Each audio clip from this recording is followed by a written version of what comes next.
My name is Wendy Thomas. I'm 29 years old. I'm a registered nurse. Let her go. We won't pay for the surgery, my father said to the doctor while I lay in a coma, tubes in my throat, heart barely beating. He said it the way you'd cancel a subscription. No hesitation, no trembling voice.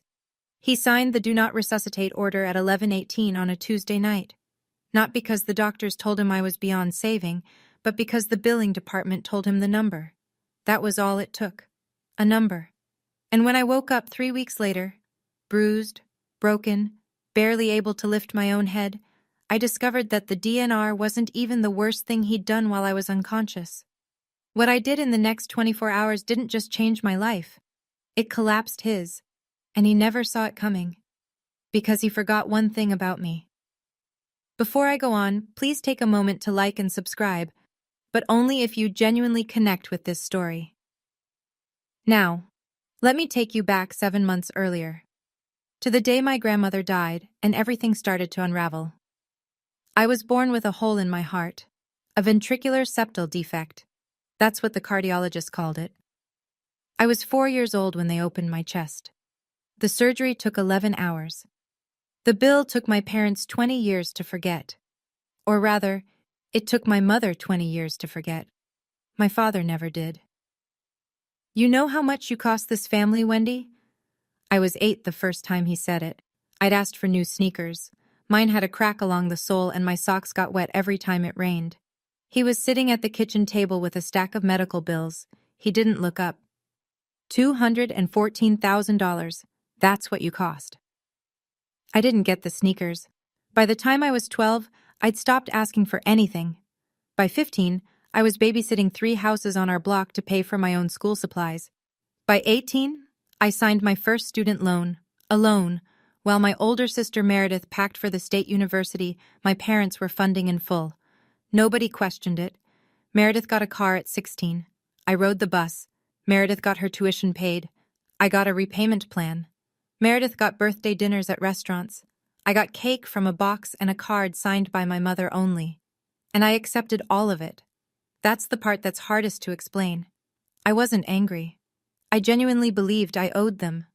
My father had repeated it so many times, you cost this family everything, that the debt felt as real as the scar on my chest. I carried it the way I carried my nurse's badge, every single day, without thinking. The only person who never mentioned that debt was my grandmother, Lillian. Lillian Price lived alone in a small brick house on Elm Street in Norristown, Pennsylvania. 2 bedrooms, 1 bathroom, a porch swing that creaked when the wind blew. She'd lived there for 41 years, raised my mother there, buried my grandfather from there, and kept the garden alive through every winter since. I started visiting her every Saturday when I was 23, fresh out of nursing school, drowning in student debt. I'd drive 40 minutes each way, bring her groceries, check her blood pressure, sit on that porch swing and listen to her talk about nothing and everything. She never once said, "You owe me." She said things like, "Tell me about your week, sweetheart," and, "Did you eat today?"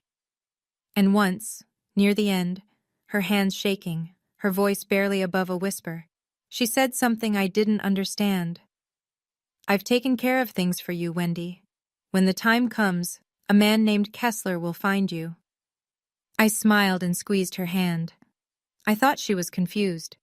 She got like that sometimes, or so I believed. She was 84. I assumed it was the medication talking. My father hated that I visited her. "You're wasting gas," he'd say. "She doesn't even remember your name." That was a lie. Lillian was sharp until her last breath. She remembered everything, including things my father wished she'd forget. She died on a Thursday in March, quietly, in her sleep, in that brick house on Elm Street. My father organized the funeral, small, quick. He didn't let me read a eulogy. "Keep it short," he said at the door of the funeral home. "We're not making a spectacle." I stood in the back row and said goodbye in silence. Lillian had said Kessler would find me. I didn't know who Kessler was. Not yet. It would take a coma, a signed death order, and 4 days in a hospital bed before that name meant anything at all. 3 months after Lillian's funeral, I was driving home from a 12-hour overnight shift at the hospital. It was 4:17 in the morning. Route 202, light rain. I remember the clock on my dashboard because I was calculating how many hours of sleep I could get before my next shift. 6, if I skipped breakfast. 5, if I showered. I never made that calculation again. The pickup truck ran the red light doing 50. It hit the driver's side of my car so hard, the frame folded inward like paper. I don't remember the sound. I don't remember the glass. I'm told I was conscious for about 90 seconds after impact, long enough for the paramedic to hear me say my name. Then nothing. Traumatic brain swelling, 4 broken ribs, internal hemorrhaging. The ER team at St. Catherine's, my own hospital, the place where I clocked in and out 5 days a week, opened me up within the hour. But the bleeding wouldn't stop. They needed a second surgery, a specialist, more time in the OR, and someone had to authorize it. I had no husband, no children. The emergency contact on my hospital file was the same name that had been there since I was 18, because my father had insisted on it. Gerald Thomas, next of kin. They called him at 10:30 that night. He arrived at 10:47. I know the exact time because the front desk logged it. He didn't go to my room first. He didn't ask the nurse how I was doing. He didn't ask if I was in pain or if I was afraid or if I had woken up even once. He walked straight to the billing department, and he asked one question: how much is this going to cost? I learned what happened next from a woman named Patricia Walsh. Everyone at St. Catherine's called her Pat. She was our head nurse, 28 years on the floor, a voice like gravel, and a memory that missed nothing. Pat was at the nurse's station when my father walked out of billing and found Dr. Richard Hale, the surgeon managing my case. She heard every word. "The second surgery," my father said. "What's the estimate?" Dr. Hale told him. 180 to 240, depending on complications. Insurance would cover part of it, but there'd be significant out-of-pocket, especially because my father was co-signer on some of my old medical accounts. He'd insisted on that when I was 18. I thought it was a kindness. It was a leash. My father didn't blink. "She doesn't have a healthcare proxy," he said. "I'm her father. I'm the decision-maker here." Dr. Hale nodded carefully. "That's protocol when no proxy is on file. Next of kin steps in." And then my father said it. "Let her go. We won't pay for the surgery." Pat told me later that Dr. Hale didn't respond immediately. He stared at my father for a long time. My father didn't look away. "She's been a financial drain her whole life," my father said. "Don't resuscitate." He signed the DNR form. His hand was steady, no hesitation. He put the pen down, asked if there was anything else he needed to sign, and walked toward the elevator. He didn't visit my room. He didn't look through the glass. He didn't say goodbye. Pat stood behind the station counter, gripping the edge with both hands. She told me her knuckles were white. She told me she wanted to scream. She didn't scream. She did something better. She sat down and opened my employee file. Every nurse at St. Catherine's fills out an emergency packet during onboarding: contact information, insurance, allergies, and a healthcare proxy designation. Most people skip that last section. I didn't. 3 years before that night, I had signed my healthcare proxy over to Deborah Owens. Deborah was my best friend from nursing school. She lived 45 minutes away in Cherry Hill, New Jersey. She was listed clearly on my employee file: name, phone number, relationship. Pat found it in under 2 minutes. She called Deborah at 11:14 p.m. Deborah picked up on the second ring. Pat told her what had happened: the accident, the coma, the surgery that needed authorization, and a father who had just signed an order to let his daughter die. Deborah didn't ask questions. She said, "I'm leaving now." She drove 90 minutes through rain. She walked into St. Catherine's at 12:51 a.m. with her driver's license, a copy of the proxy form she'd kept in her filing cabinet, and hands that were still shaking. She revoked the DNR. She authorized the surgery. Dr. Hale scrubbed in within the hour. My father was already home by then, asleep. He had no idea the DNR had been overturned. As far as he knew, the machines would stop, and the hospital would call him in the morning with the news. Pat didn't call him. Neither did Deborah. Neither did anyone. Instead, Pat did one more thing before her shift ended. She opened an internal incident report, the kind that gets filed when a staff member witnesses a protocol concern. She documented every word my father had said, The timestamps, the DNR signature, and the fact that he had falsely claimed I had no healthcare proxy. She filed it, locked her computer, and sat in the break room alone for 20 minutes. Gerald Thomas went home that night believing his daughter would be dead by morning. He slept soundly. And the next day, he made his second mistake, the one that would cost him everything he owned. My father woke up the next morning expecting a phone call from the hospital. A time of death. Maybe a form to sign. He'd already rehearsed what he'd tell people. I could picture it, the catch in his voice, the hand over his heart. We lost her. The injuries were just too severe. But the call didn't come, not because anyone told him I was alive. It simply didn't come. And rather than call the hospital himself, rather than drive down and check on his youngest daughter, Gerald Thomas spent that Wednesday morning doing something else entirely. He went to steal my house. Here's what I didn't know at the time, what I wouldn't learn until weeks later. My grandmother Lillian had already transferred the Norristown house into my name before she died. The deed was handled through her personal attorney. It was clean, legal, filed with the county, and my father had no idea it existed. What he did know was that Lillian was gone, the house was sitting empty, and someone was going to claim it, so he made sure that someone was him. He had a power of attorney document. My signature was on it. Except I had never signed it. He'd traced my handwriting from old medical consent forms, the ones he'd made me sign when I was barely 18 and didn't know any better. He brought the forged POA to a notary he knew, a man named Carl who owed him a favor and didn't ask questions. Carl stamped it. Gerald filed the deed transfer at the county recorder's office that afternoon. By Thursday, the house was in his name. By Friday, he'd walked into a bank and taken out a mortgage against it. $280,000. Cash in hand within a week. The money didn't go toward my medical bills. It didn't go into a savings account. It went to pay off gambling debts. Debts that nobody in our family, in our church, in our neighborhood knew existed. He didn't know the house was already in my name. He didn't know how it got there. And he certainly didn't know about the man my grandmother had called Kessler. But here's the thing about forged signatures. They hold up only as long as nobody looks closely. And somebody was about to look very, very closely. I opened my eyes on a Tuesday, 3 weeks after the accident. The light was blue-white, the kind that only exists in hospitals. Too bright, too flat, no warmth in it. I knew that light. I'd worked under it for 6 years, but I'd never been on this side of it before. My throat was raw. The breathing tube had been removed, but I could still feel where it had been, like a bruise inside my chest. My ribs ached when I inhaled. My left arm was in a soft cast. Everything was heavy. Even blinking took effort. The first face I saw was Pat's. Not my father's, not my sister's. Pat. She was standing by the window with her arms crossed, watching my monitors. When she saw my eyes open, she didn't gasp or rush over.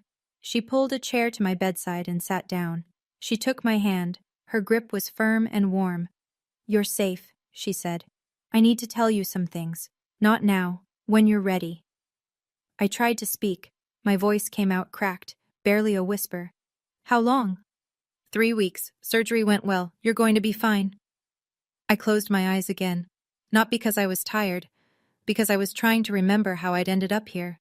The truck, the red light, the sound of... The door opened. My father walked in at 2:17 that afternoon. The nurses logged it. I know because I checked later. He stood in the doorway for a moment. I watched his face carefully. There was something there, a flicker, half a second, before his expression rearranged itself into something softer, something practiced. I've read 1,000 faces in the ICU. Fear of losing someone looks different from fear of being caught. He rushed to my bedside. He grabbed my hand. Tears streamed down his cheeks. "Oh, sweetheart, we were so scared. Thank God you're okay." I looked at him, at the tears, at the trembling lip. "Hi, Dad," I said. Meredith sent flowers that evening. A generic bouquet from an online florist. She didn't come.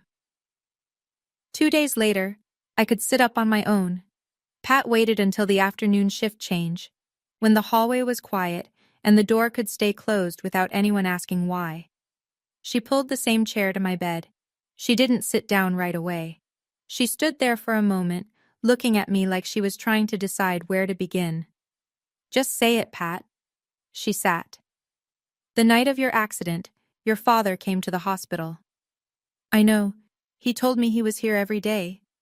"He wasn't. He came once. That night, he spoke to Dr. Hale. He asked about the cost of your surgery." I didn't interrupt. I kept my hands still on the blanket. "He told Dr. Hale you had no healthcare proxy. He said he was the sole decision maker, and then he signed a do not resuscitate order." The room was quiet. The monitor beeped. I counted 3 beeps before I spoke. "He signed a DNR." "Yes." "On me?" "Yes." "What did he say, exactly?" Pat looked at me steady. "Let her go. We won't pay for the surgery. She's been a financial drain her whole life." I closed my eyes. Not because I was surprised, because I finally had the words for something I'd felt my entire life, the shape of a truth I'd always known, but never heard spoken aloud. I was a line item, a cost, a number on a bill that never stopped growing. I opened my eyes. "How am I alive?" "I found your proxy in your employee file. Deborah Owens. I called her. She drove here in the middle of the night and authorized the surgery." "Is it on record, what he did?" "Incident report, filed and time-stamped, his exact words." I stared at the ceiling for a long time. Then I looked at Pat. "Get me my phone." She reached into the drawer of my bedside table and handed it to me. I powered it on. 32 missed calls from my father. 11 from Meredith. I scrolled past all of them. I opened my contacts and found a name I hadn't called in months. A name my grandmother had given me, Kessler. The phone rang twice.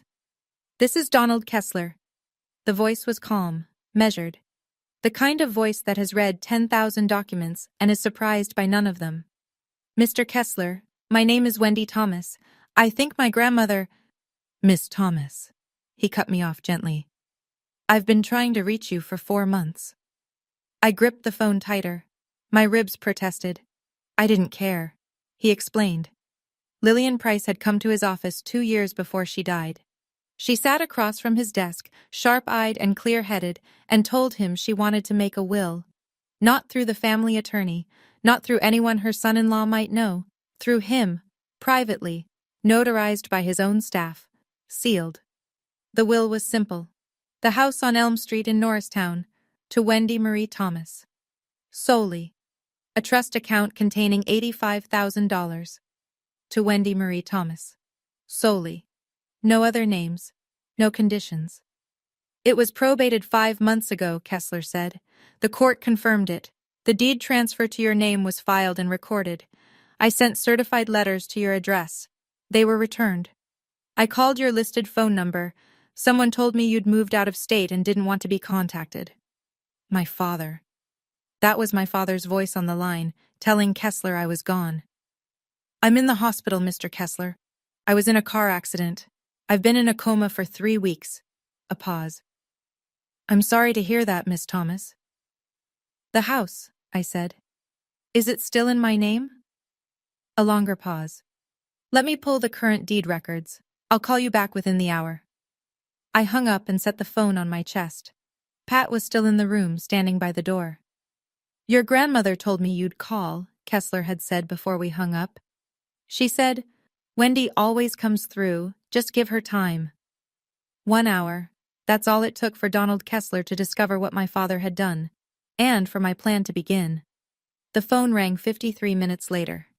Kessler's voice was different now, still measured, but there was an edge beneath it, the controlled tension of a man who has just read something he wasn't expecting.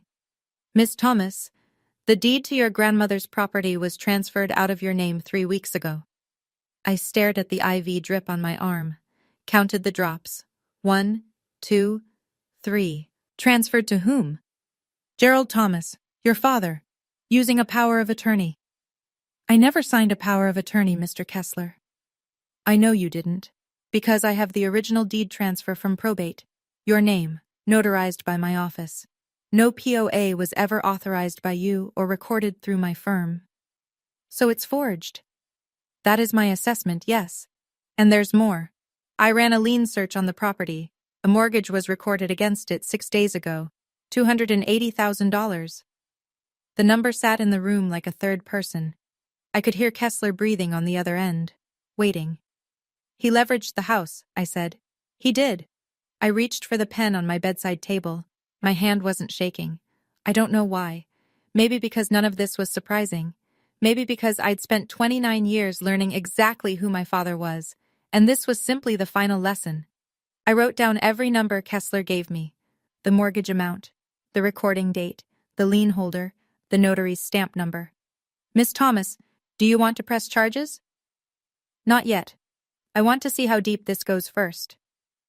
There's one more thing, Kessler said. Your grandmother left you a letter, sealed. She asked me to deliver it to you in person, only to you. I set the pen down. When can you come to the hospital? Tomorrow morning, 9 o'clock. I'll be here.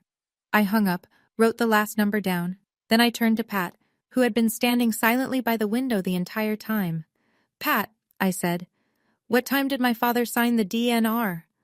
11:18 p.m. I wrote that down too. Gerald Thomas visited his daughter the next afternoon with a bouquet of yellow roses and a Tupperware of banana bread that Meredith had baked. He set both on the table beside my bed, kissed my forehead, and sat down with the sigh of a man carrying an enormous burden. He was good at this. The performance. I'd watched it my entire life, at parent-teacher conferences, at church potlucks, at holiday dinners. The weary father, the silent provider, the man who sacrificed everything and never complained. The doctors say you'll be out in a week, he said, squeezing my hand. We'll take care of everything. Thank you, Dad. Meredith came this time, first visit since the accident. She stood at the foot of my bed with her phone in her hand and a tight smile that didn't reach her eyes. We were so worried, she said. I couldn't sleep for weeks. I looked at her. She looked at the window. My father leaned forward, his voice low and warm. The voice he used when he wanted you to feel held. Don't worry about the medical bills, sweetheart. We'll figure it out as a family. That's what families do. That's what families do. The man who signed my death order was sitting at my bedside, holding my hand, telling me about family. As a family, I repeated. I squeezed his hand back. I smiled. He smiled too, satisfied. He thought the script was working. They stayed for 40 minutes. Gerald talked about the weather, the Phillies, a leak he'd fixed for a client on Saturday. Meredith checked her phone 11 times. Then they left. I watched the door close behind them. I sat still for 10 seconds. The room was silent. Then I picked up my phone and called Kessler. Mr. Kessler, when can you come? Bring the letter. Donald Kessler arrived at 9 the next morning. He was shorter than I'd imagined. A quiet man in a gray suit, silver-rimmed glasses, a leather briefcase that had seen decades of use. He shook my hand gently, mindful of the IV line, and pulled a chair beside my bed. Your grandmother spoke about you often, he said. Every meeting, she mentioned you. He opened the briefcase. Inside was a manila envelope, sealed, Lillian's handwriting on the front.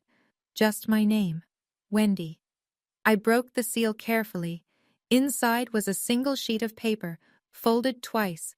Her handwriting was thin but steady. She had written this while she could still hold a pen.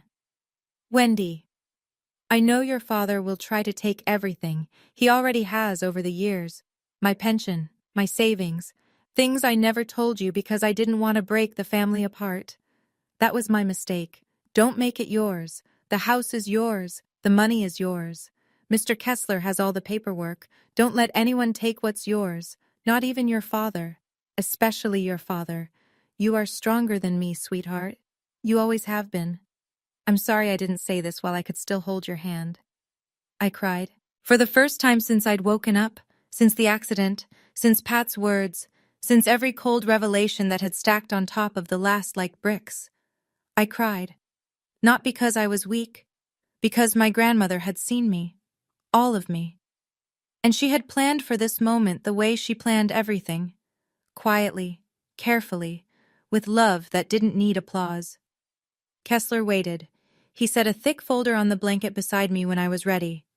The original will, the probate records, the deed transfer in my name, and the lien search showing my father's mortgage.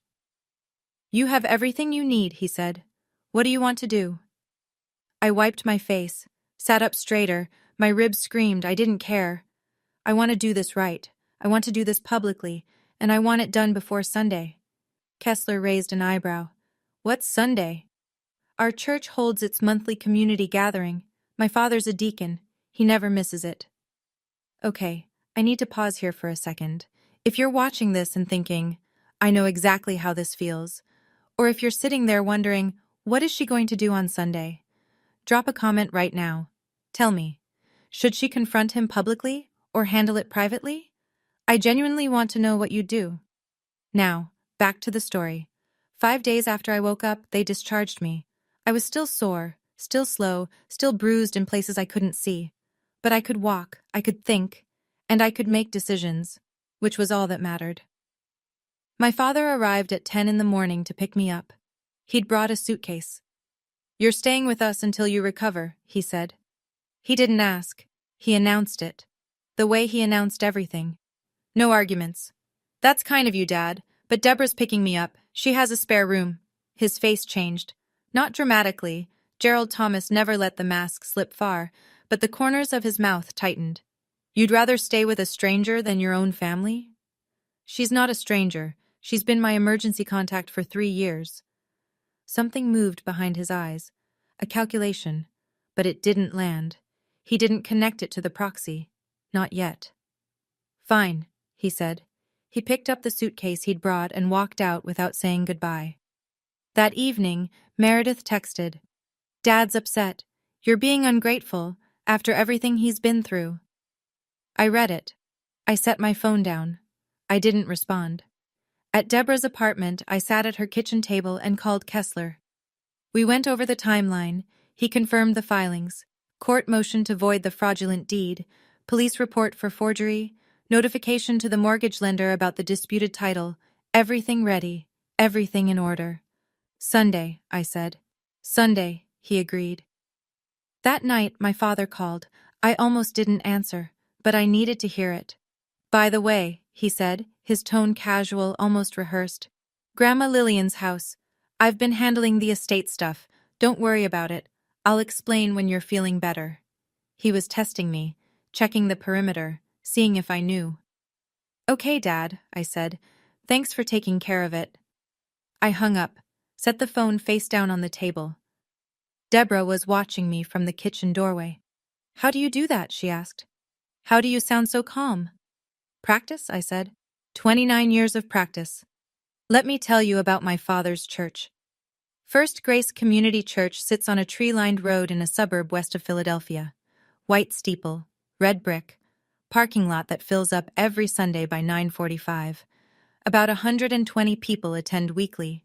Families, retirees, small business owners, teachers. The kind of congregation where everyone knows your name, your kids' names, and what you brought to the last potluck. Gerald Thomas had been a deacon there for 15 years. He ushered at the door. He read scripture from the lectern. He organized the men's breakfast. He shook every hand in the room after the service, looked people in the eye, asked about their kids. When the church needed a new roof, Gerald led the fundraising campaign. When someone's furnace broke in January, Gerald fixed it for free and wouldn't take $1. Pastor David mentioned him in sermons. A man of faith and sacrifice. That was the phrase. I'd heard it so many times I could feel it in my teeth. Every first Sunday of the month, the church held a community potluck gathering in the fellowship hall. Folding tables, casserole dishes, paper plates, a standing microphone near the front where people shared blessings and prayer requests. Gerald always spoke. He always talked about gratitude, about family, about what it meant to give without expecting anything in return. 120 people believed every word. This coming Sunday was the first Sunday of the month.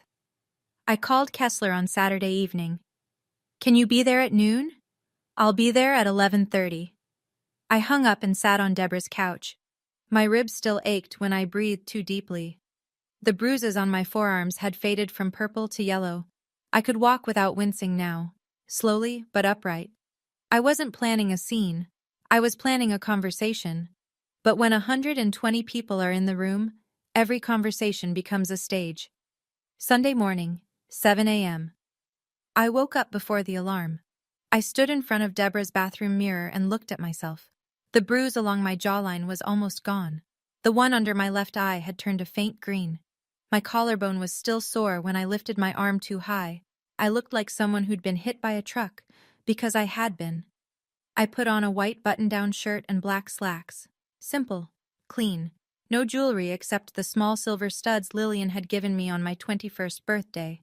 I pulled my hair back, washed my face, didn't bother with makeup. I picked up the manila folder from the kitchen table. Inside, copies of Lillian's will, the original deed in my name, the county's lien records showing my father's mortgage, and the redacted incident report Pat had provided, the one with my father's words printed in black ink on hospital letterhead. I slid the folder into my bag. Deborah drove. We didn't say much. She turned onto the church road at 11:20 and parked near the back of the lot. The steeple caught the sun. "Are you sure about this?" she asked. "I've never been more sure." She squeezed my hand. "Whatever happens in there, I'll be right outside." I nodded.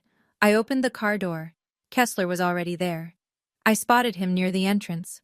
Gray suit, leather briefcase, standing by the flagpole with the patience of a man who billed by the hour and had nowhere else to be.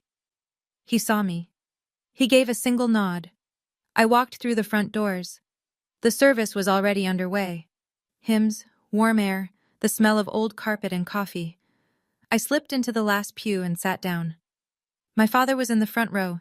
He turned at the sound of the door, saw me. His face lit up. The proud father, the grateful deacon, the man of faith and sacrifice. He raised his hand and waved. I waved back. A small wave. A patient wave.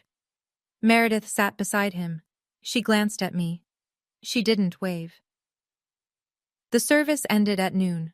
The congregation filed into the fellowship hall, a wide, low-ceilinged room with fluorescent lights and folding tables arranged in rows, foil pans of baked ziti and green bean casserole, paper plates stacked beside a tower of napkins, the standing microphone near the front, plugged into a small speaker that hummed quietly. Gerald was already up there. He always was. He stood beside the microphone with his hands clasped in front of him, waiting for the room to settle. 120 people found their seats. Chairs scraped against linoleum. Children darted between tables. He tapped the mic. "Good afternoon, everyone. I want to start with something personal today."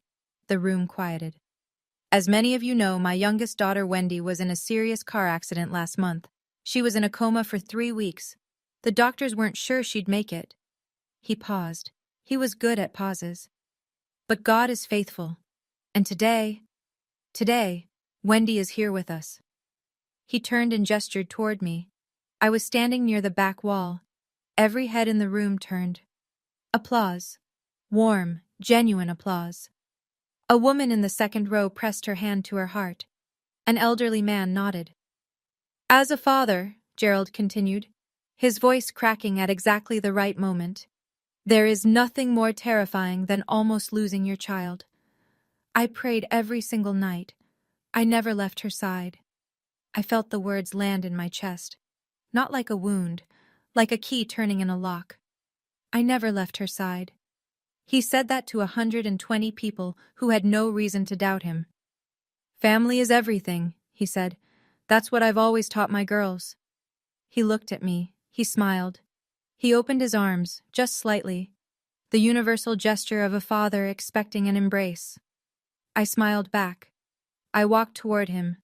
The room watched with soft, expectant eyes. "Dad," I said, loud enough for the first 3 rows to hear, "can I say a few words?" He didn't hesitate. He couldn't. Not in front of 120 people who had just heard him call me his miracle. "Of course, sweetheart." He handed me the microphone. His smile was wide, confident. He stepped to the side, hands behind his back, playing the supporting role perfectly.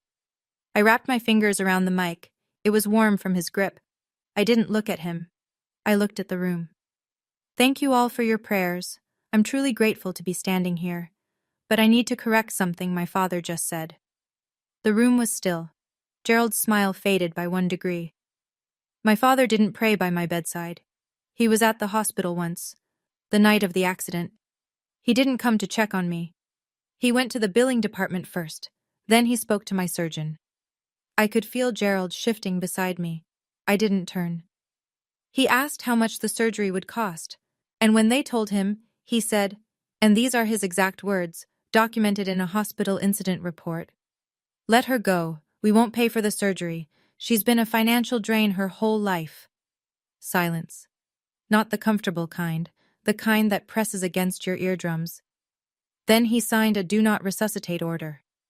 Someone in the middle of the room inhaled sharply. A woman in the front row covered her mouth.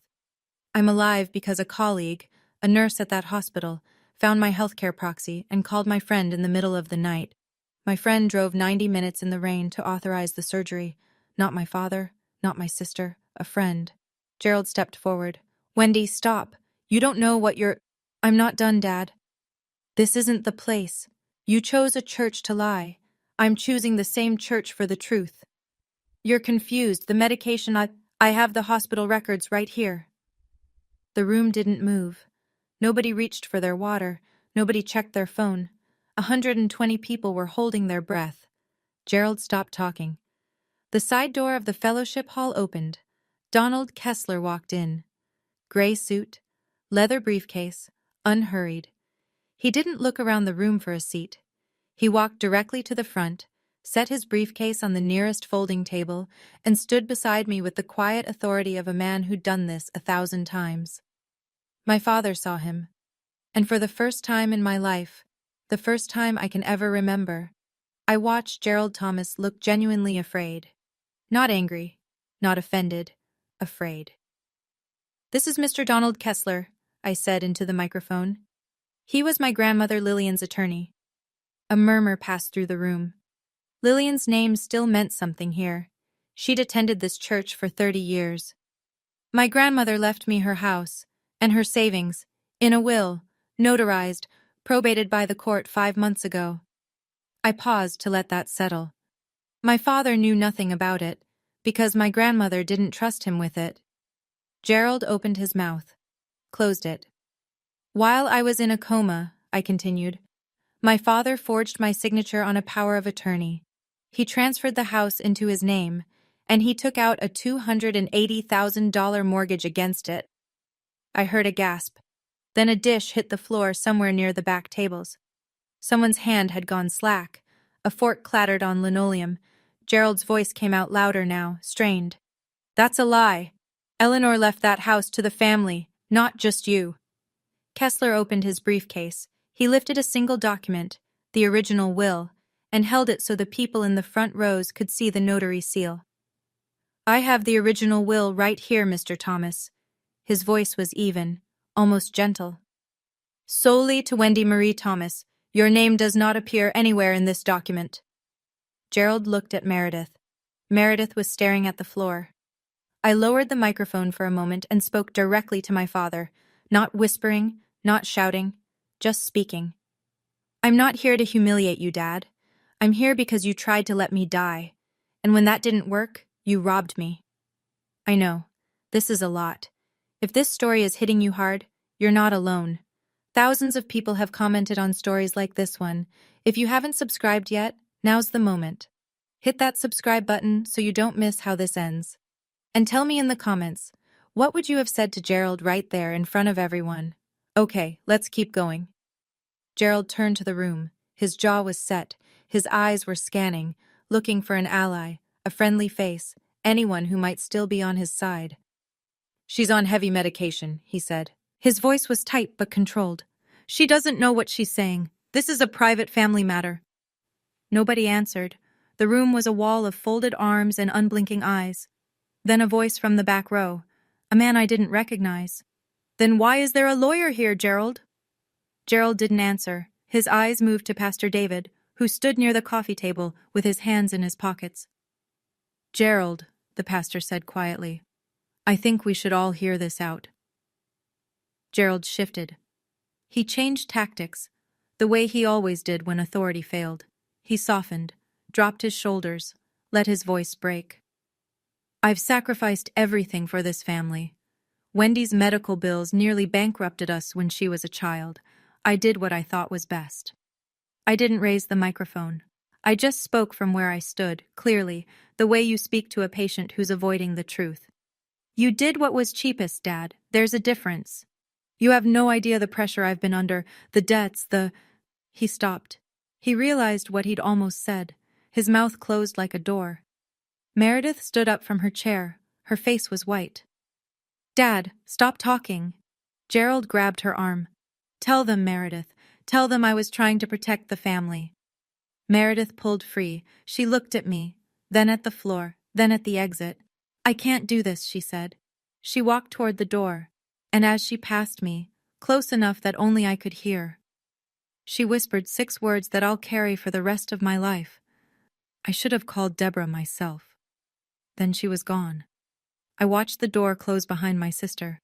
The room was still watching me. I turned back to the congregation. I'm not telling you this to destroy my father. I'm telling you this because for 15 years, he has stood at this microphone and told you who he is. I think you deserve to know the truth.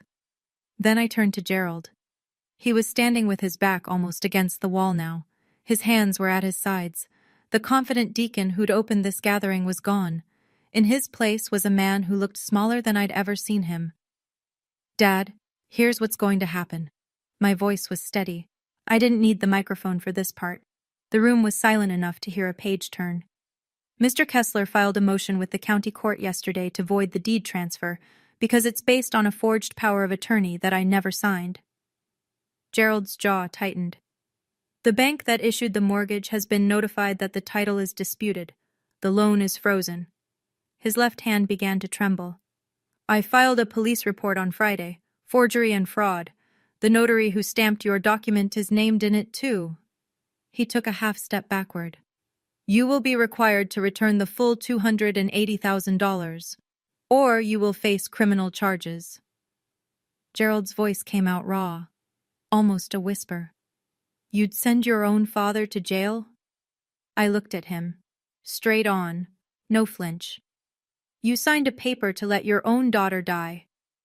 The fellowship hall held its breath. A child somewhere near the back asked their mother a question and was quickly shushed. I'm not sending you anywhere, Dad. I'm giving you a chance to make it right. That's more than you gave me. Kessler closed his briefcase with a soft click. The filings are already with the court, Mr. Thomas.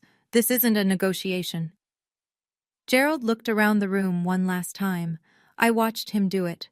The slow rotation, face by face. These were people he'd known for years. Jim Callahan, whose pipes he'd fixed every winter. Susan Merritt, who brought him coffee after every sermon. Robert Dill, the other deacon, who had stood beside him at every fundraiser for a decade.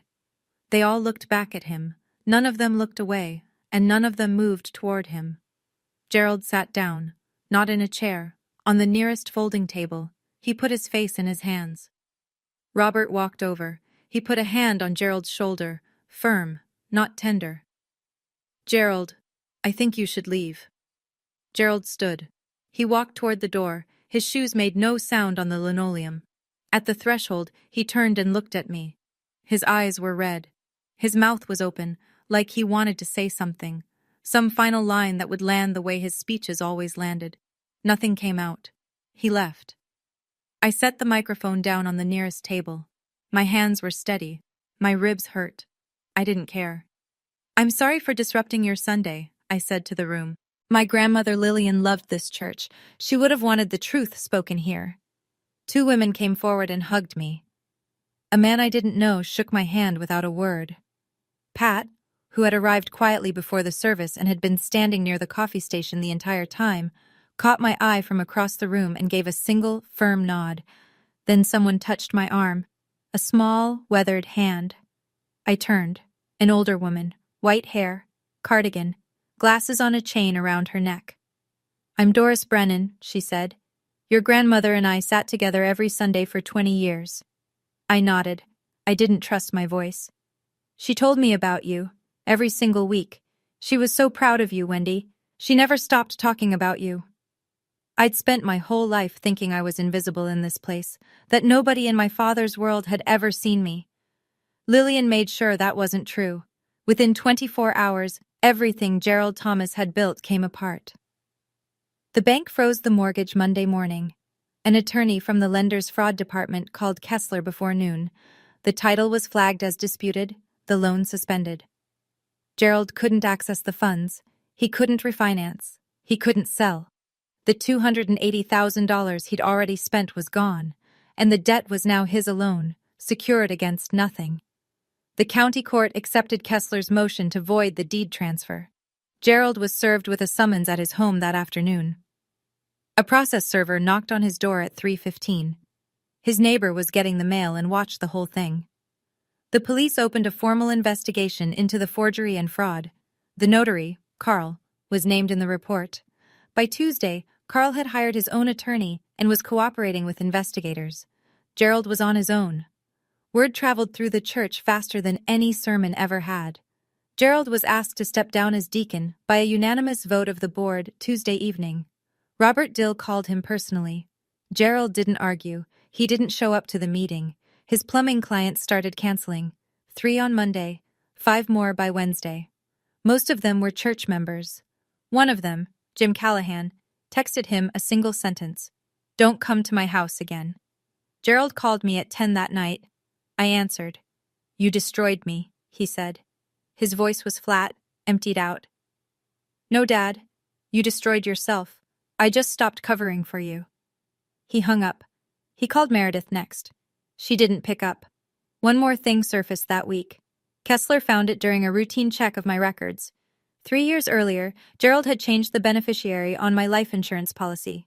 From Deborah to himself. My signature was on the form. I never signed it. He had a plan for every version of my death, and none of them included saving me. Meredith called 3 days later. I was sitting on Deborah's couch, a heating pad across my ribs, a cup of tea going cold on the table. My phone buzzed, her name on the screen. I stared at it for 2 full rings before I picked up. "Wendy." Her voice was thick. She'd been crying. "I need to say something." "Then say it." "I knew about the DNR. I was in the waiting room when Dad went to talk to the doctor. He told me what he was going to do. I didn't stop him." I said nothing. I let the silence do what silence does. "And the house. I knew about that too. He promised me $85,000 if I kept quiet." "And you kept quiet?" "Yes. While I was in a coma." "Yes." Her voice cracked. "I was scared of him, Wendy. I've always been scared of him. I know that's not an excuse." "It's not." She was crying now, hard, the way she used to cry when we were children, messy, loud, uncontrolled. I remembered that sound. It used to make me want to fix things for her.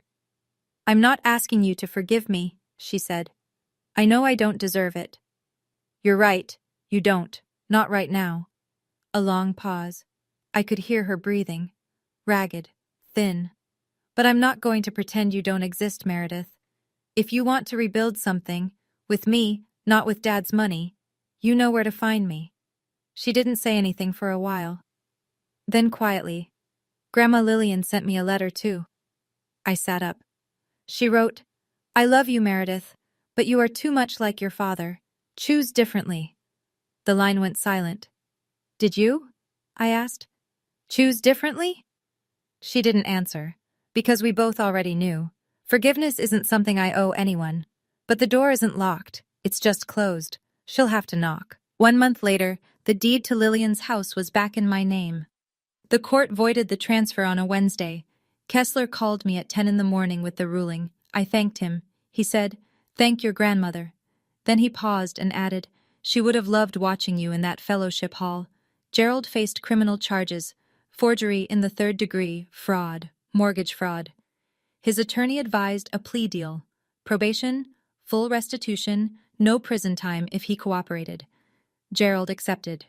He didn't have a choice. The evidence was overwhelming, and Carl the notary had already told investigators everything. Gerald sold his house to cover the debt. It wasn't enough. The remaining balance would follow him for years. He moved in with his brother in Allentown. I heard this through Meredith, who heard it from a cousin. I didn't verify it. I didn't need to. Meredith lost 2 real estate listings from church members. She didn't lose her license. She wasn't charged. She hadn't signed any documents. But people remembered. People always remember. I went back to work, part-time at first. Pat rearranged the schedule so I'd only do day shifts for the first 2 months. She didn't make a big deal about it. She just handed me the new rotation and said, "Welcome back, Thomas." On a Saturday in late October, I drove to Norristown. I parked on Elm Street. I walked up to the brick house with the creaking porch swing and the garden that had gone a little wild.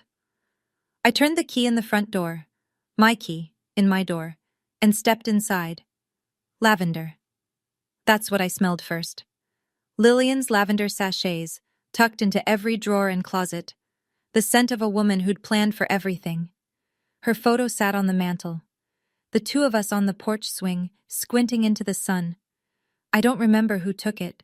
I sat in her rocking chair. I didn't turn on the TV. I didn't check my phone. I just sat. For the first time, I was in a house that was mine. Not because I'd earned anyone's approval, but because someone had loved me enough to make sure I'd be okay. I used to believe that being a good daughter meant absorbing whatever my family threw at me. Every insult, every guilt trip, every time my father reminded me what I'd cost him, I took it all in and said thank you because I thought that's what love required. Silence, gratitude, obedience. I was wrong. Setting a boundary isn't revenge, it's survival. And sometimes, survival looks like a quiet man in a gray suit, a stack of notarized papers, and the courage to stand in front of 120 people and say, "This is what actually happened. I don't hate my father. Hating him would mean he still controls how I feel. He doesn't. Not anymore. He is a man who made terrible choices driven by debts he was too proud to admit and an addiction he was too ashamed to face. That doesn't excuse what he did. But it does explain why I don't need to carry his weight on my shoulders any longer. If you're watching this and you see yourself anywhere in my story, in the guilt, in the silence, in the bone-deep belief that you owe people who have hurt you, I want you to hear this clearly. You don't. You don't owe anyone your health. You don't owe anyone your home. And you certainly don't owe anyone your life. My grandmother Lillian taught me that. Not with lectures, not with shouting. With a letter, a house, and a lawyer named Kessler. I still go to church, by the way. Different church, same God, smaller congregation, friendlier coffee, and I sit in the front row. Not because I need to be seen, because I'm done hiding in the back. Thank you for staying with me until the very end. If Wendy's story resonated with you, or reminded you of someone you love, leave a comment below. Tell me, what boundary have you set that changed your life? I'd love to hear your story. And if you want more stories like this one, check the description. There's one waiting for you that I think you'll connect with even more. Subscribe, and I'll see you in the next one.